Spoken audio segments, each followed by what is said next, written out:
Thiruvananthapuram medical കോളേജിൽ വീണ്ടും ലിഫ്റ്റിൽ കുടുങ്ങി. അത്യാഹിത വിഭാഗത്തിലേക്കുള്ള ലിഫ്റ്റിലാണ് ഡോക്ടറും രോഗിയും കുടുങ്ങിയത്. രോഗിയും ലിഫ്റ്റിലുള്ളതായ വിവരം പോലീസ് ഉൾപ്പെടെയുള്ളവർ സ്ഥലത്തെത്തി ഇവരെ പുറത്തെത്തിച്ചു. അജീഷ് ജയകുമാർ തിരുവനന്തപുരത്ത് ചേർന്നു. അജീഷ്, രവീന്ദ്രൻ നായർ 2 ദിവസം ലിഫ്റ്റിൽ കുടുങ്ങിയതിന്റെ കഥനകഥ കേട്ട് മണിക്കൂറുകൾ പിന്നിടുമ്പോൾ തിരുവനന്തപുരം മെഡിക്കൽ കോളേജിൽ വീണ്ടും ഒരു ലിഫ്റ്റിൽ അകപ്പെടൽ. ഇന്നലെ ഓർത്തോയിലാണെങ്കിൽ ഇന്നിത് അത്യാഹിത വിഭാഗത്തിൽ. ഏറെ ഗൗരവകരമായ ഒരു അനാസ്ഥ കൂടിയാകുന്നു. എന്തൊക്കെയാണ് വിശദാംശങ്ങൾ?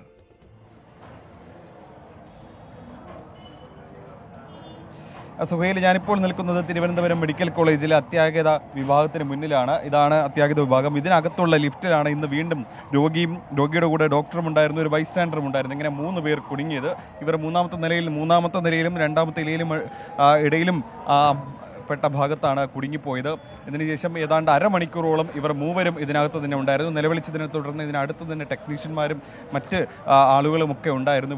ഉടൻ തന്നെ ടെക്നീഷ്യന്മാരെ വിളിച്ചു കൊണ്ടുവന്ന് ഈ പ്രശ്നം പരിഹരിച്ച് പുറത്തിറക്കുകയായിരുന്നു. ഈ സമയം പെട്ടെന്ന് തന്നെ തിരുവനന്തപുരം മെഡിക്കൽ കോളേജ് പോലീസ് സ്റ്റേഷനിൽ നിന്നും ഉദ്യോഗസ്ഥരടക്കമുള്ളവരെത്തി. നമുക്കറിയാവുന്നതുപോലെ കഴിഞ്ഞ ദിവസം 42 മണിക്കൂറായിരുന്നു ഉള്ളൂർ സ്വദേശിയായ രവീന്ദ്രൻ നായർ ഈ ലിഫ്റ്റിനുള്ളിൽ കുടുങ്ങിക്കിടന്നത്. അദ്ദേഹം ഒരു അവശനിലയിൽ ജീവനും കൈപ്പിടിച്ചാണ് 42 മണിക്കൂർ ഇവിടെ കിടന്നത്. ആ ഒരു വീഴ്ചയിൽ 3 ഉദ്യോഗസ്ഥരെ സസ്പെൻഡ് ചെയ്യുകയും അന്വേഷണത്തിന് ഉത്തരവിടുകയും ചെയ്തൊരു പശ്ചാത്തലത്തിൽ കൂടിയാണ് ഈ ഒരു കേസും കാണേണ്ടത്. കാരണം ഇത്ര നിസ്സംഗതയോടെയാണ് മെഡിക്കൽ കോളേജിൽ ഇത്ര ആയിരക്കണക്കിന് ആളുകൾ എത്തുന്ന ആയിരക്കണക്കിന് ആളുകൾ ആശ്രയിക്കുന്ന തിരുവനന്തപുരം മെഡിക്കൽ കോളേജിലെ ഒരു പ്രധാനപ്പെട്ട സ്ഥലത്തെ ലിഫ്റ്റിൽ അല്ലെങ്കിൽ അവിടുത്തെ ആ ഒരു പ്രധാനപ്പെട്ട കേന്ദ്രത്തിൽ ഉദ്യോഗസ്ഥർ അതിനെ സമീപിക്കുന്നത് എന്നുള്ളതാണ് ഇന്നത്തെ സംഭവം കൂടി ഉണ്ടാകുമ്പോൾ നമുക്ക് മനസ്സിലാകുന്നത്. കാരണം ഒരുപാട് ആളുകൾ ഈ അത്യാഹിത വിഭാഗത്തിൽ എന്ന് പറയുമ്പോൾ പെട്ടെന്ന് എമർജൻസി കേസുകൾ ഏറ്റവും കൂടുതൽ വരുന്ന ഒരു സ്ഥലം കൂടിയാണിത്.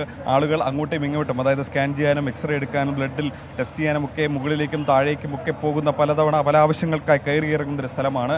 അവിടെ ഇന്ന് ആരോഗ്യമന്ത്രി കഴിഞ്ഞ ദിവസം ലിഫ്റ്റിൽ കുടുങ്ങിയ ഈ രവീന്ദ്രൻ നായരെ സന്ദർശിച്ച് മടങ്ങിയതിന് ശേഷമാണ് ഇങ്ങനെ ഒരു സംഭവം ഉണ്ടായിരുന്നുള്ളത്. ഏറെ ഗൗരവതരമാണ്. കാരണം ഇതൊക്കെ ഇടയ്ക്കിടയ്ക്ക് മെയിൻ്റനൻസ് ചെയ്യേണ്ടതാണ്, സർവീസ് ചെയ്യേണ്ടതുണ്ട്. പക്ഷേ അതൊന്നും ഇവിടെ മര്യാദയ്ക്ക് നടക്കുന്നില്ല എന്നുള്ളതാണ് ഇന്നത്തെ ഈ സംഭവം കൂടി മനസ്സിലാക്കുന്നത്. എന്തായാലും ഇന്നൊരു വനിതാ ഡോക്ടറും ഒരു രോഗിയും മറ്റൊരു ബൈസ്റ്റാൻഡറുമാണ് ഇന്നത്തെ ഈ സംഭവത്തിൽ കുടുങ്ങിയത്. പക്ഷേ അരമണിക്കൂറുള്ളിൽ തന്നെ പെട്ടെന്ന് തന്നെ ആളുകളുടെ ശ്രദ്ധയിൽപ്പെട്ടതുകൊണ്ട് അവരെ പുറത്തെത്തിക്കാനായി. കഴിഞ്ഞ ദിവസം അങ്ങനെ ഒന്നുമല്ല ഉണ്ടായിരുന്നു. 42 മണിക്കൂറായിരുന്നു അദ്ദേഹം കിടന്നത്. പക്ഷേ ഇന്ന് പെട്ടെന്ന് തന്നെ അവരെ പുറത്തെത്തിക്കാനായത് വലിയ ആശ്വാസമാണ്. എന്തായാലും ഇത്തരം നടപടികൾ, ഈ വീഴ്ചകൾ ഉണ്ടാകുന്നത് തിരുവനന്തപുരം മെഡിക്കൽ കോളേജിൽ ആവർത്തിക്കുകയാണ്. അത് ഗൗരവതരമായ ഒരു സംഭവം കൂടിയാണ്.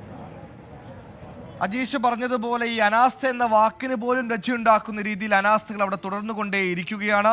രവീന്ദ്രൻ നായർ 2 ദിവസമാണ് ലിഫ്റ്റിൽ കുടുങ്ങിയത്. ഇന്ന് അത്യാഹിത വിഭാഗത്തിലെ ലിഫ്റ്റാണ് 3 പേരെ കുടുക്കിയിരിക്കുന്നത്. ഇങ്ങനെ അനാസ്ഥകൾ തുടരുന്നു. ഇതിനൊരു മരുന്ന്, അത് അനിവാര്യമായി